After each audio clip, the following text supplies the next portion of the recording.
Boa noite, irmãos. Nós estamos aqui ao vivo, fazendo um teste, tentando ver como que fica essa transmissão online. Estou aqui na minha casa. Hoje teríamos o culto de estudo bíblico e oração na nossa igreja, e nós estamos aqui tentando suprir essa necessidade, ainda que por meios digitais, né? É uma experiência, a gente vai aprimorar para o próximo domingo, tentar a participação das congregações e tudo, mas inicialmente eu queria que a gente entendesse a necessidade que nos levou a tomar essa medida, né? Uma coisa que realmente eu nunca imaginei viver. A gente sabe que a Bíblia fala sobre isso, né? Mas eu sinto que a gente está vendo a Bíblia se cumprir ao vivo, né? Nos nossos próprios olhos, né? Se puder, Larissa, compartilhe esse link no meu Instagram também, para compartilhar o story. Entra como o meu perfil lá no Instagram da igreja. Então, assim, irmãos, eu creio que muitos podem não entender, achar um exagero, achar que a gente não deveria suspender as atividades coletivas. E eu entendo isso e respeito, mas eu preciso discordar, né? São muitas preocupações que envolvem uma reunião coletiva em meio a uma pandemia, ou seja, uma epidemia global, né, que atingiu a China, a Europa e agora a América, né? Qual é a preocupação? Não é uma gripe simples, não é mais uma gripe. É uma gripe diferente, né? Esteve conversando hoje com o médico, mandou o Dr. Carlos ali, cardiologista de Cachoeiro, nos mandou uma mensagem, não sei quem pôde ouvir, falando que essa gripe ela tem uma transmissão muito mais rápida e ela é tratável, porém o tratamento exige internação hospitalar e exige que, na maioria dos casos, a pessoa seja entubada para auxiliar o funcionamento do pulmão. E nós não temos leitos suficientes para isso. Então, é muito arriscado a gente ficar esperando mais pessoas ficarem doentes para ir, ou pessoas, ou casos confirmados. Não temos ainda casos confirmados em nossa região. Hoje, no estado do Espírito Santo, tivemos mais 3 casos confirmados. São 11 no total no estado do Espírito Santo. O governador falou agora há pouco sobre isso. Mas não devemos esperar casos confirmados para ir tomar medidas preventivas. A prevenção é exatamente para evitar que isso aconteça, ou, se acontecer, minimizar a transmissão. Então eu peço a compreensão dos irmãos. Não é fácil. Eu fui na igreja agora há pouco colocar um aviso ali, um comunicado de que a igreja está com suas atividades suspensas. É uma coisa que eu nunca imaginei que a gente fosse passar. Mas eu creio que tudo isso Deus pode usar, Ele não causa, mas Deus pode usar para a glória dEle, para um despertamento espiritual. Quantas vezes, né, as pessoas não valorizam o privilégio que a gente tem de poder cultuar, de poder estar em comunhão, de poder participar dos cultos, abraçar, ver os irmãos, orarmos uns pelos outros, cantarmos juntos, e agora estamos privados disso, por decisão nossa, mas atendendo à recomendação das nossas autoridades e por prudência e precaução. Preciso dizer também que essa é uma recomendação das autoridades da Convenção Batista, da Ordem dos Pastores Batistas. Então, nos ajude a divulgar e explicar isso, né? A princípio, essa suspensão está até o dia 6 de abril. 6 de abril. E até lá a gente vai avaliar se a gente volta ao normal, se a gente prorroga mais um pouco, mas de todo modo, nós devemos aproveitar esse momento para sairmos de casa apenas quando necessário, e se for muito necessário, higienizar as mãos, cuidados de higiene que vocês já sabem, mas, acima de tudo, fazer tudo que estiver ao nosso alcance, para que isso não chegue, e se chegar, que não se propague com tanta velocidade. Eu cumprimento a todos que estão aqui, irmãos da igreja, amigos de outras igrejas, né? E eu gostaria de que a gente orasse nesse momento. Vamos orar? Vamos falar com Deus? Senhor, eu quero te agradecer, Pai, por essa noite. A tua palavra nos diz que em tudo, Senhor, devemos dar graças. Nós queremos dar graças ao Senhor, porque estamos passando por isso. Sabemos que o Senhor não causa isso, o Senhor não causa o mal, mas cremos, Pai, que o Senhor pode usar tudo isso para a tua glória, para despertamento, para amadurecimento, para um avivamento da tua igreja. Pai, nós clamamos pelas tuas misericórdias. Senhor, que o Senhor esteja nos ajudando, Pai, a saber como lidar com isso, para minimizar os danos. Senhor, nós te consagramos esse estudo que vamos fazer aqui da Bíblia, os pedidos de oração que estão sendo colocados, que nós vamos ler, nós já queremos entregá-los todos nas mãos do Senhor Jesus. Fala conosco, Pai, e que cada um dentro das suas casas, através das suas redes sociais, todos nós possamos juntos aprendermos mais a tua palavra nessa noite. Em nome de Jesus, amém. Bom, ao final eu vou ler os pedidos de oração que foram postados no grupo da igreja e vou tentar ler os comentários também. E, obviamente, nós tínhamos muitas programações marcadas nas congregações, festas, aniversários, e tudo isso está suspenso. Não está cancelado, está suspenso, adiado, porque em nome de Jesus, em breve, nós vamos juntos celebrar a superação de tudo isso, em nome de Jesus. Amém? Muito bem, nós estamos numa série de estudos nos preparando para a Páscoa. Né? E curioso que esse período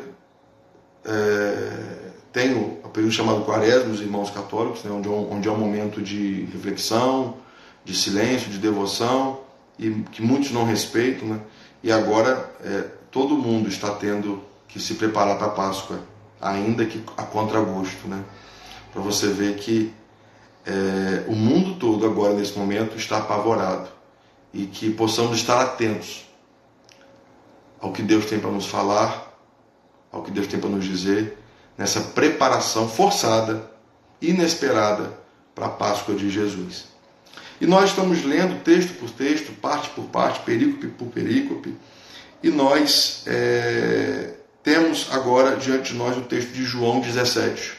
Se você está na sua casa, eu convido você a abrir sua Bíblia aí, em João capítulo 17, Evangelho de João capítulo 17, eu vou ler. E diz assim o texto, Evangelho de João, capítulo 17. Tendo Jesus falado estas coisas, levantou os olhos ao céu e disse: Pai, é chegada a hora. Glorifica teu Filho, para que o Filho te glorifique a ti.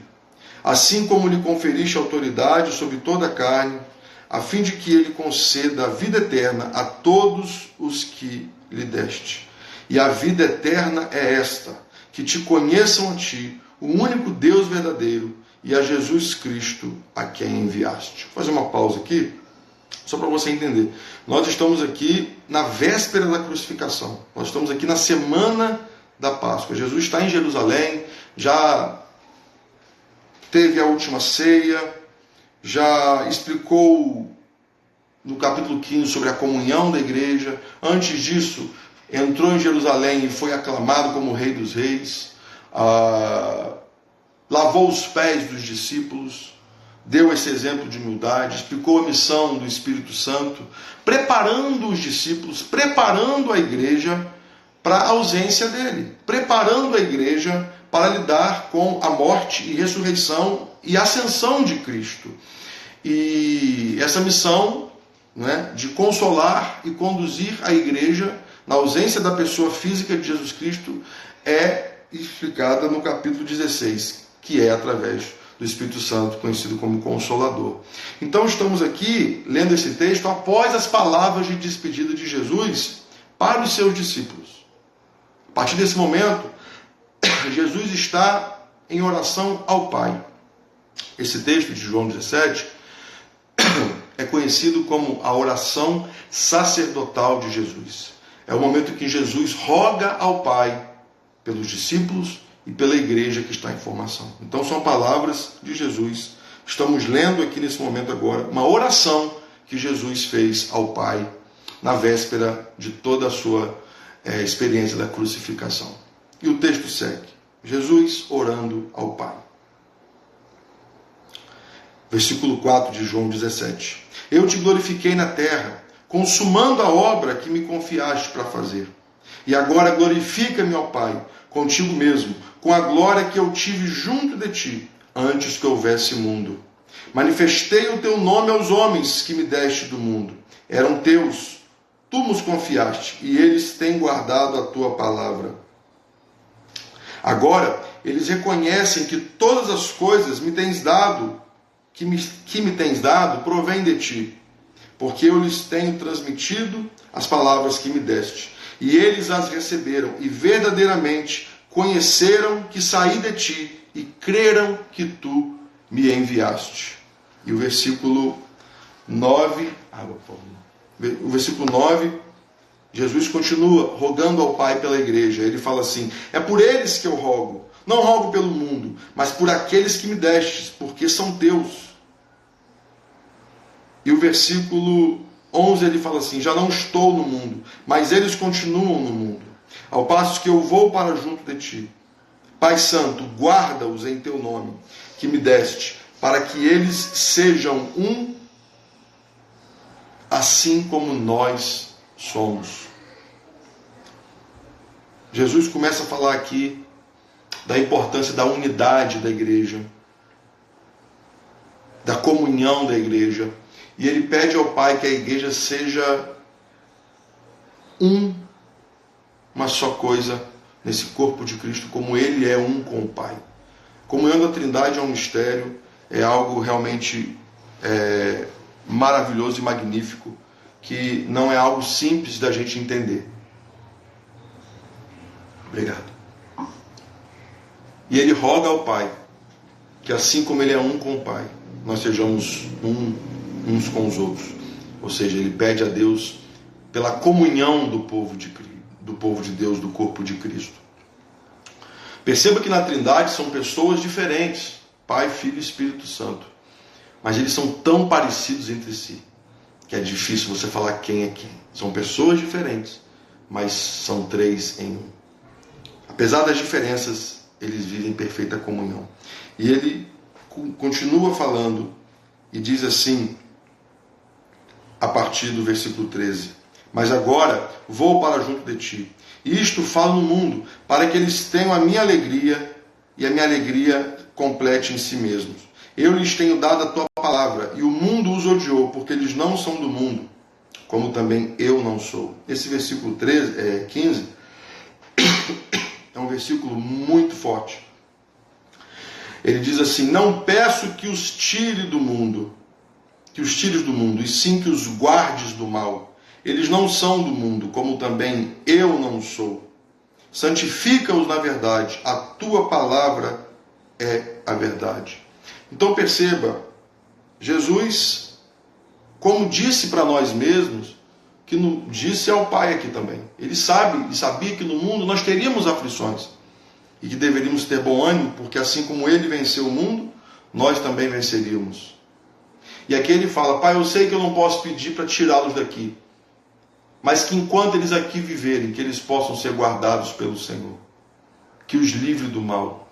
E essa oração se faz muito necessária hoje. Que coisa linda saber que Jesus orou por nós, intercedeu ao Pai por nós. E o texto diz que não é somente essa oração para aqueles discípulos que estavam ali naquele momento. Perceba o que diz o versículo 20. Jesus ora por nós, pelos que ainda nem tinham nascido e que nem tinham nascido na fé. Olha o versículo 20 de João 17. Não rogo somente por estes, ou seja, os discípulos que estavam ali próximo dele, mas também por aqueles que vierem a crer em mim, por intermédio da sua palavra. É muito lindo. Então Jesus roga por nós. Nós temos que entender que como igreja, nós não estamos em fuga para o céu. Essa teologia de se anestesiar da realidade foi por muito tempo praticada no meio evangélico, sobretudo do começo até meados do século XX. O mundo está perdido e é assim mesmo, e vai piorar, como nós sabemos que vai. Mas ainda bem que eu vou morar no céu, como diz uma canção evangélica. Isso pode nos fazer parecer ser egoístas, né? O mundo está perdido, o mundo caminha para a condenação eterna, mas ainda bem que eu vou morar no céu. Sim, mas isso não deve me acomodar na minha missão. A esperança do cristão não é uma esperança passiva, é uma esperança ativa. Não é uma esperança de alguém que espera o reino de Deus. É uma esperança de alguém que manifesta o reino de Deus. Por isso que Jesus fala, quando vem ao mundo, é chegado o reino de Deus, né? E que a vontade do Pai seja feita em nossas vidas e através de nós. Então, estamos num mundo mau, sim. A Bíblia já nos alerta que haverá epidemias, fome, tragédias, tudo isso. Mas nós não devemos entender isso de forma cômoda. É assim mesmo e vai piorar e está tudo bem. Não, não está tudo bem. Nós não podemos nos apavorar, mas temos que entender que temos uma missão a cumprir. E temos que trabalhar para evitar o máximo possível que as pessoas sofram. Seja de fome, de nudez, seja de desamparo do governo, seja de falta de roupa, de falta de moradia, porque é isso que Jesus fala nos evangelhos lá. Ele fala no final de Mateus que no final dos tempos ele vai separar o lobo as ovelhas daqueles que não são ovelhas, dos cabritos. Como? Entre aqueles que o visitaram, entre aqueles que o socorreram nos hospitais, entre aqueles que o alimentou, entre aqueles que o vestiu, que o visitou na prisão. Não basta dizer que é cristão, é preciso que a sua vida manifeste isso. Nós temos uma relevância social nesse contexto. Nós, como igreja, temos uma missão a cumprir, ainda que seja momentaneamente aqui por redes sociais, né, de casa em casa, mas em breve, em nome de Jesus, de volta aos tempos. Mas temos que entender que Jesus roga ao Pai pela igreja em nascimento e por aqueles que iriam crer, não pedindo que os tirasse do mundo. Nós não devemos entender essa suspensão dos cultos como estamos nos isolando do mundo, evitando contato com o mundo. Não, estamos, como todo cidadão deve estar, momentaneamente em casa para evitar que o contágio se espalhe. Mas a nossa missão aqui é, de forma relevante, estar onde o povo está, buscar o que está perdido e anunciar que é chegado o reino de Deus e manifestar esse reino de Deus, né? Porque nós não podemos fugir da realidade. Não adianta, quando a gente vai num retiro é muito bom, né? A gente vai num retiro, fica 2, 3 dias, né? E assim parece Jesus, né? Com Pedro e os discípulos, Pedro, Tiago e João, no episódio da Transfiguração. Eles estavam lá, houve aquela teofania no monte, provavelmente o Monte Tabor, conhecido como Monte da Transfiguração, e ali os discípulos falam, Pedro fala, Senhor, vamos ficar por aqui mesmo, é muito bom, estamos cantando, orando, jejuando, louvando. Jesus fala, não, a nossa missão não acabou, levanta, vamos até onde estão as pessoas. Então, ainda que possamos nos retirar por um momento para nos alimentarmos espiritualmente, para nos edificarmos e nesse momento para nos prevenirmos de uma epidemia perigosa, em breve vamos estar de volta nas ruas, de volta nos lares, pregando e levando o Evangelho da salvação a todos aqueles que precisam, sabendo que Jesus rogou ao Pai que não nos tirasse do mundo. Não podemos mais, como na Idade Média, viver recluso em monastérios, isolados do mundo, porque o mundo é mau. Não.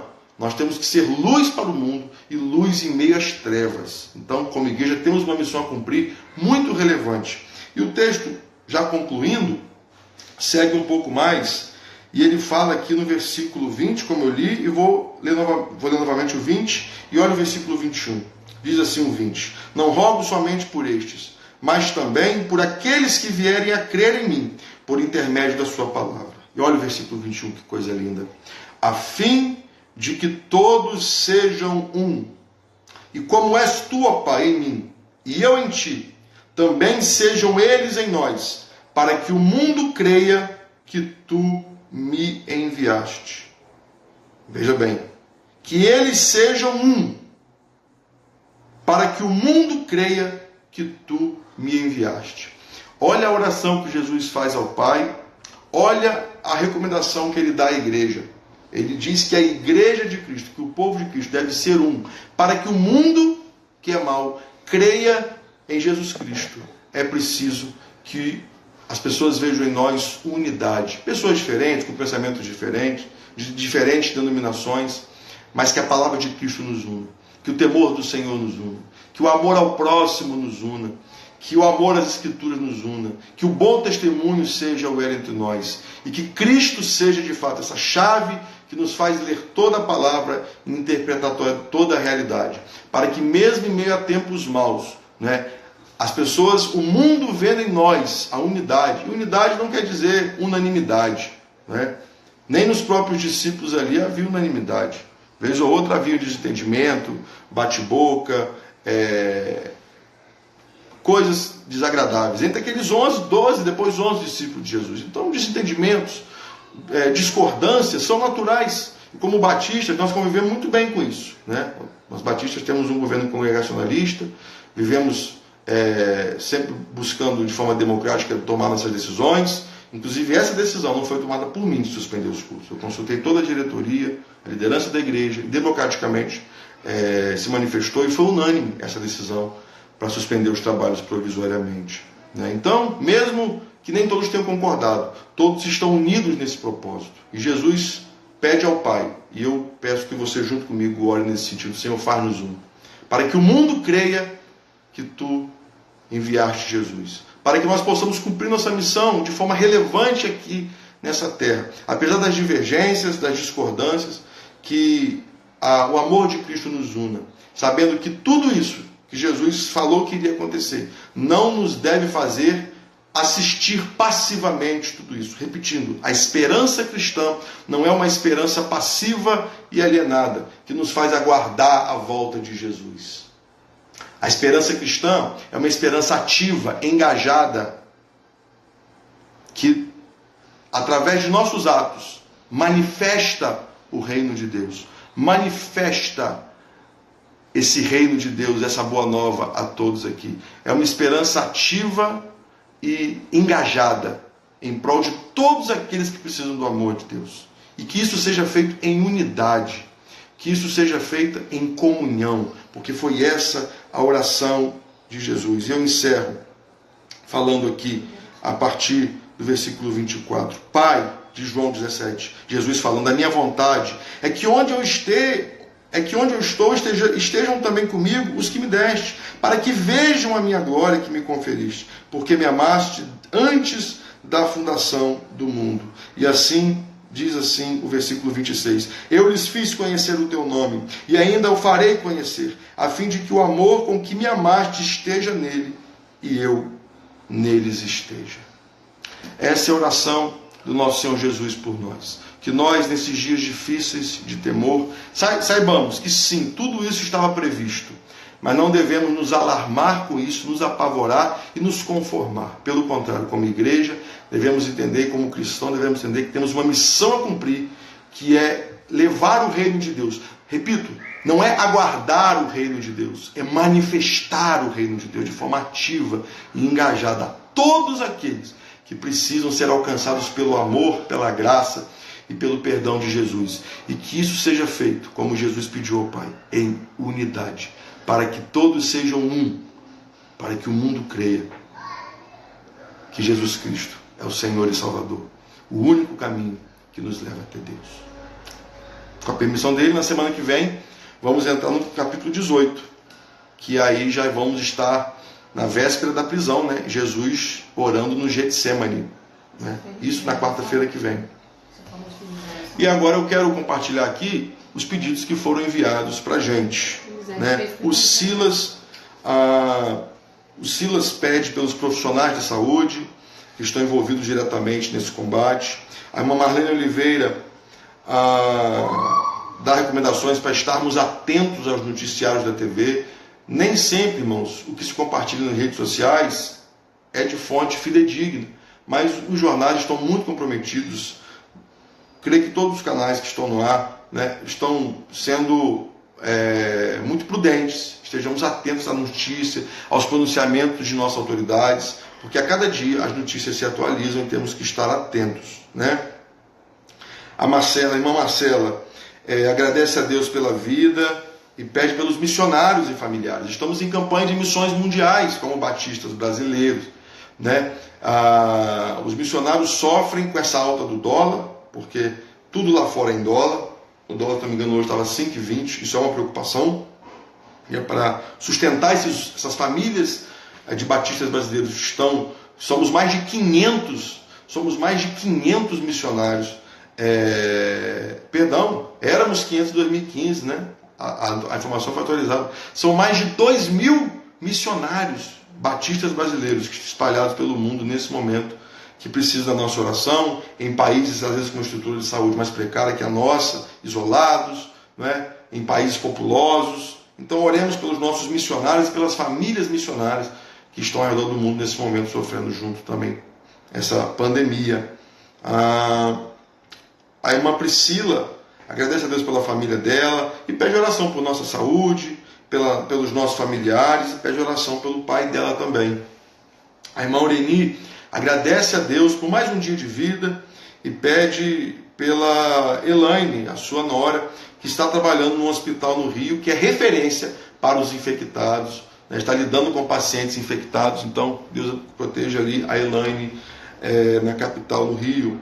A nossa irmã Rosiele, agradece a Deus pela vida e pede por todos nós de modo geral, principalmente pelos idosos, né, muitos idosos, né, e pelos profissionais da saúde. Também agradeço, pede por mim e por minha família. E pede por nossa nação de modo geral e por colegas dela que tiveram contato, olha só, que tiveram contato com uma pessoa infectada do município de São Fidélis, estado do Rio.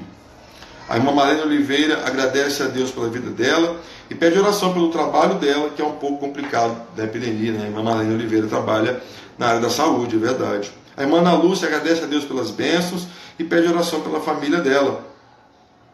E a irmã Rosa Maria pede oração pela família dela e agradece a Deus pela vida da nossa igreja e pela nossa preocupação como igreja com todo o rebanho. A Elisete fez um pedido também por ela, por todos nós. Mandou para você? Pelo Instagram. Pelo Instagram? Vou tentar acessar o Instagram aqui antes de a gente orar, irmãos.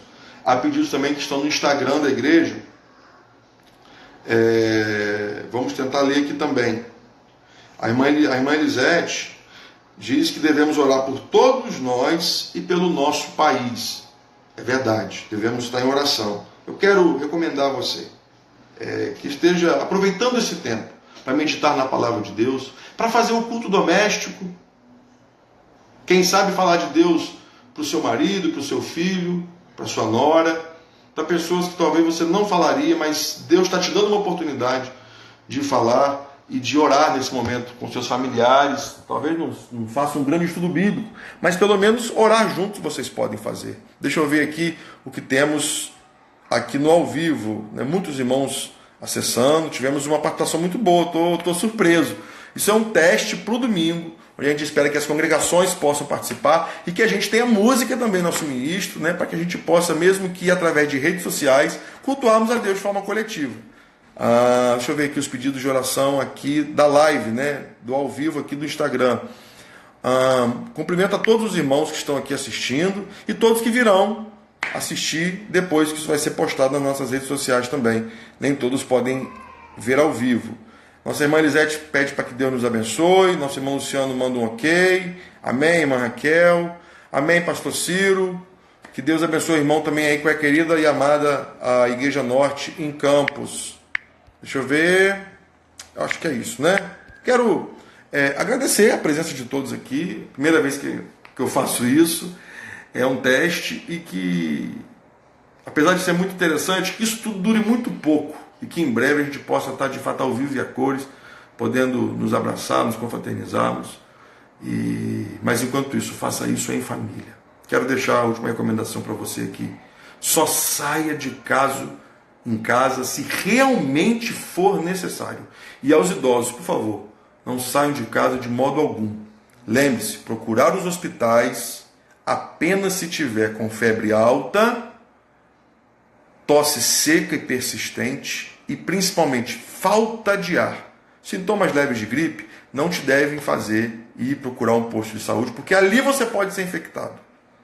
Então tome uma medicação que você está acostumado para febre, para dor de garganta, mas não procure os hospitais por qualquer motivo. E lembrando a recomendação do Ministério da Saúde, não é recomendado o uso de corticoides e de qualquer medicação que possua ibuprofeno, como Buscopan, Advil, Alívio. Fiquemos atentos a tudo isso. E no mais, irmãos, repito, que nós façamos a nossa parte. Deus, ele só faz aquilo que nós não podemos fazer. Alguns questionaram: pastor, mas você não tem fé? Pastor, mas se você não tem fé, vamos deixar a igreja aberta? Irmãos, eu lembro que o inimigo, provando Jesus, o levou para o alto do templo, para o pináculo do templo, e falou assim: se você é mesmo filho de Deus, jogue-se daqui.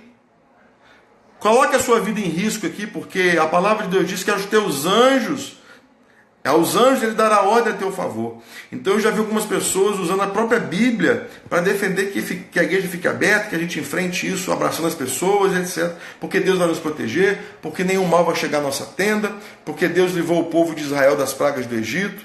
Veja bem, o povo do Egito foi ordenado a ficar em casa quando aquele mal iria vir sobre o Egito. Lembra? A ordem foi: fique em casa. E a ordem nesse momento é: fique em casa. Jesus respondeu para o inimigo assim: não tente, não tentarás ao Senhor teu Deus. Então não devemos tentar Deus, devemos ser prudentes.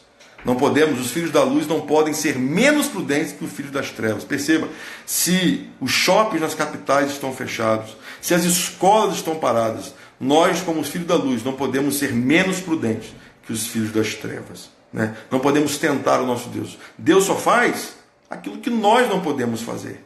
E a prevenção cabe a cada um de nós.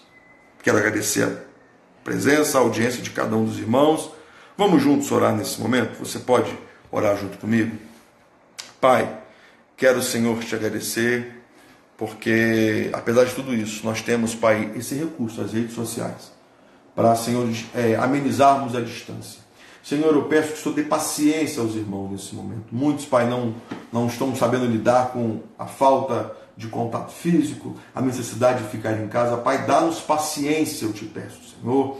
Proteja, Pai, os nossos idosos, Senhor. Proteja, Pai, os profissionais de saúde, Senhor. Os profissionais que são plantonistas, que trabalham com manutenção, com segurança. Pai, tem misericórdia dessas pessoas que estão na linha de frente, Senhor, do combate a essa epidemia. Senhor, te pedimos para aqueles que estão internados, para aqueles que estão em casa. Senhor, nós pedimos, Pai, pelas nossas autoridades, que o Senhor dê, Senhor, sabedoria, Pai, ao nosso prefeito, ao nosso governador, ao nosso presidente e a todas as autoridades, à Organização Mundial da Saúde, para, Senhor, que tão logo seja possível, Pai, tudo isso seja superado e que nós, como igreja, possamos aproveitar, Senhor, esse tempo para amadurecer, Senhor, para despertar e vermos quão valiosa é, Senhor, a oportunidade que muitas vezes é desperdiçada, Senhor, de estar em comunhão, de cantar, de louvar, de orar uns pelos outros, de nos abraçarmos. Desperta a tua igreja, Pai. Aviva, Senhor, a tua igreja, Senhor. Transforma, Pai, essa maldição em bênção.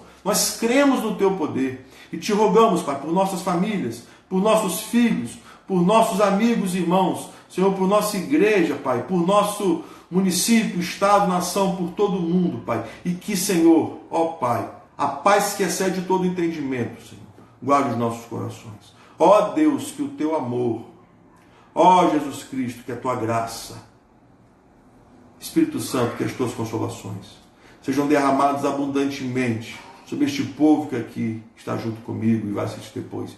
E que assim seja, Pai, sobre todo o povo de Deus espalhado pela face da terra, desde agora e para sempre. E o povo de Deus diz: amém. Amém. Amém. Deus nos abençoe. Faça a sua parte. Vá em paz.